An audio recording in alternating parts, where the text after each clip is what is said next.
Sebelum pelajaran ini, kita sudah membahas dua jalan konversi energi biomasa, yaitu jalan mekanis dan jalan termal. Pada video ini kita pindah ke jalan ketiga, yaitu konversi kimiawi. Ada 3 metode konversi biomasa dengan jalan kimiawi, yaitu pertama, penguraian biomasa menjadi komponen-komponennya menggunakan asam, basa, solvent, dan enzim. Metode kedua adalah mengubah komponen-komponen biomasa menjadi bahan bakar dan kimia. Di sini ada banyak peluang. Metode terakhir adalah konversi minyak. Sekarang kita masuk ke metode pertama, yaitu penguraian biomasa menjadi komponen-komponennya. Sebelum memulai, jangan lupa subscribe, like, comment, share, dan aktifkan loncengnya. Karena dengan begitu Anda akan mendapatkan pelajaran-pelajaran energi terbarukan dan efisiensi dari channel ini.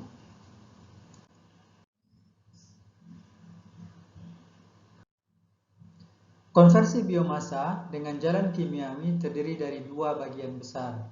Pertama, menguraikan biomasa menjadi komponen-komponennya. Komponen biomasa terdiri dari selulosa, hemiselulosa, dan lignin. Kedua, mengubah komponen-komponen biomasa di atas menjadi bahan bakar dan produk kimia. Konversi kimiawi lebih sensitif terhadap jenis biomasa, tapi akurat dan menghasilkan produksi berkualitas amat tinggi dan dapat diprediksi. Dalam pelajaran biologi, kita belajar bahwa biomasa tersusun dari dinding sel.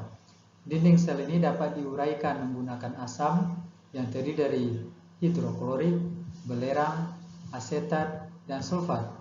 Bisa juga menggunakan basa yang terdiri dari amonia, alkali hidroksida, dan natrium sulfida, atau menggunakan solvent yang terdiri dari metanol, etanol, aseton, dan benzen, dan menggunakan enzim terdiri dari selulosa, silanase, dan lignase. Semua proses penguraian di atas pada dasarnya merupakan proses pulping atau pembuatan bubur biomasa. Oleh sebab itu, pada pelajaran ini kita akan banyak menggunakan proses pulping sebagai contoh. Konversi minyak adalah salah satu bentuk konversi kimiawi. Konversi minyak meliputi pembuatan biodiesel, yaitu menambahkan oksigen ke asam lemak untuk menghasilkan bahan bakar. Pembuatan renewable diesel dengan membuang oksigen dan lemak dari minyak. Pembuatan minyak nabati terhidrogenasi dan pembuatan sabun. Minyak dan lemak adalah bagian dari biomasa yang biasanya mahal untuk dibuat. Proses konversi kimia lebih rumit dibanding proses termal, apalagi proses mekanis, karena memiliki banyak langkah. Untuk memahami kerumitan ini, penting mengetahui seperti apa bentuk biomasa secara seluler dan kimiawi. Sebagian besar praktek konversi kimia melibatkan pemisahan dan pengumpulan serat dasar yang ditunjukkan pada gambar ini. Serat digunakan untuk membuat kertas dan terdiri dari selulosa. Jadi, semua proses yang dibahas dalam topik bagian ini terkait dengan menghilangkan semua bahan seluler di sekitar serat, sehingga kita dapat memiliki tumpukan serat murni untuk dikerjakan. Proses melepaskan dinding sel biomasa telah dilakukan sejak 1850 di industri pulp dan kertas. Konversi serpihan kayu menjadi pulp selulosa untuk kertas adalah konversi kimia yang dikenal sebagai pulping. Kita bisa membuat bubur kertas dari segala jenis biomasa tanaman untuk menghasilkan selulosa, tapi tidak semua selulosa cocok untuk membuat kertas. Gambar ini menunjukkan proses pembuatan pulp. Kayu masuk, dicampur dengan bahan kimia reaktif, dan kemudian dinding sel dipecah menjadi beberapa bagian. Serat disimpan dan sisanya dikirim ke boiler pemulihan, di mana materi sel non-serat dan bahan kimia yang bereaksi dibakar bersama untuk memulihkan bahan kimia reaktif. Kemudian bahan kimia reaktif didaur ulang, diaktifkan kembali, dan dikirim kembali untuk dicampur dengan kayu segar. Ada dua jenis pembuatan pulp kayu. Pertama, proses asam yang dikenal sebagai pulp sulfate. Kedua, proses basa yang dikenal sebagai pulp kraft. Keduanya mirip dalam banyak hal, tetapi berbeda dalam beberapa hal penting juga. Proses asam atau proses sulfit menghasilkan pulp kayu yang hampir merupakan serat selulosa murni. Proses sulfit dilakukan menggunakan berbagai garam asam sulfit untuk mengekstrak lignin dari serpihan kayu. Ini dilakukan dalam bejana bertekanan besar yang disebut digester. Bahan kimia pulping ini dinamakan liquor. Pulp bersentuhan dengan bahan kimia pembuatan pulp selama 4 hingga 14 jam pada suhu 130 hingga 160 derajat Celcius. Cooking liquor yang terpakai dari pembuatan pulp sulfate biasanya dinamakan red liquor atau liquor sulfate dan dapat dibakar dalam ketel pemulihan untuk memulihkan bahan kimia anorganik untuk digunakan kembali, atau dapat dinetralkan untuk memulihkan produk sampingan yang berguna dari pembuatan pulp. Peluang untuk mendapatkan kembali produk sampingan yang berguna dari cooking liquor yang terpakai melalui penetralan merupakan aspek yang menarik dari pembuatan pulp sulfate. Ini juga menghasilkan lignin berkualitas lebih tinggi dan memiliki potensi hasil pulp yang lebih besar, tergantung cara pembuatannya. Namun serat selulosa yang dihasilkan seringkali lebih lemah, sehingga proses asam atau pulp sulfate tidak terlalu populer dibandingkan dengan pulp kraft, kecuali untuk aplikasi khusus. Hidrolisis asam murni yang menggunakan asam klorida atau asam sulfat adalah pilihan lain yang sangat mirip dengan pembuatan pulp sulfate seperti ditunjukkan pada diagram ini. Ini pada dasarnya dilakukan dengan mencampur biomas dengan asam dan kemudian menaikkan suhunya.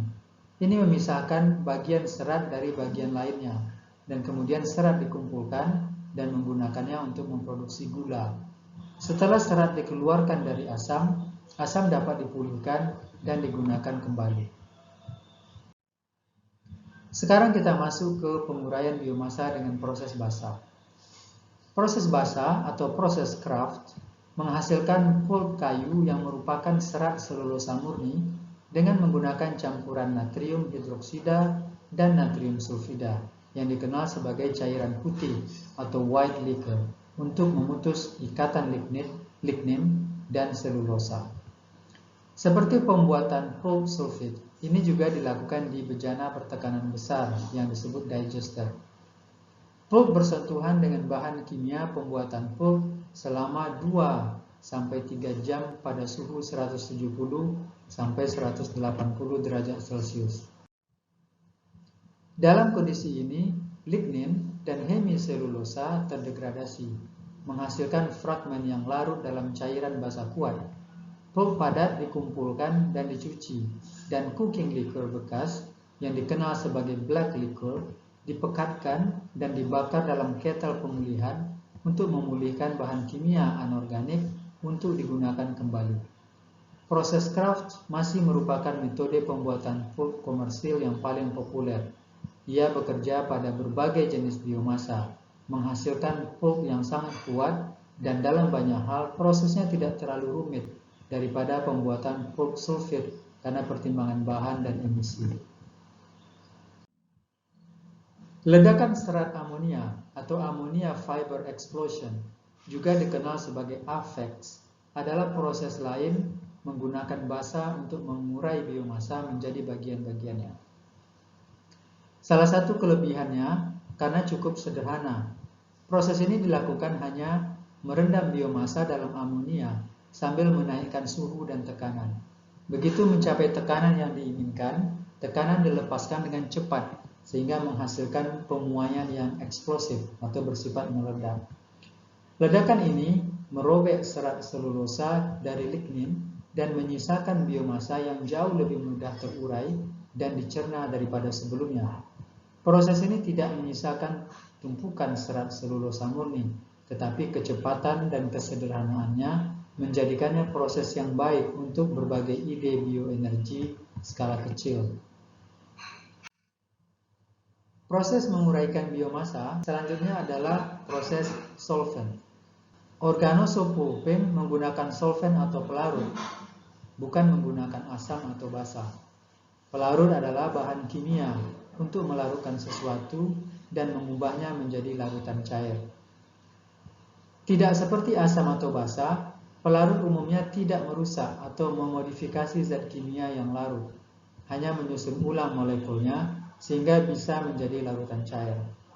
Seperti pulping biasa, biomas dicampur dengan pelarut dalam reaktor pada suhu 140 sampai 220 derajat Celcius selama beberapa jam. Ini menyebabkan lignin dan serat selulosa terpisah. Karena tidak terjadi modifikasi asam atau basa, maka lignin, hemiselulosa, dan selulosa sangat murni, jauh lebih murni daripada yang dapat dicapai dengan proses pembuatan pulp yang normal.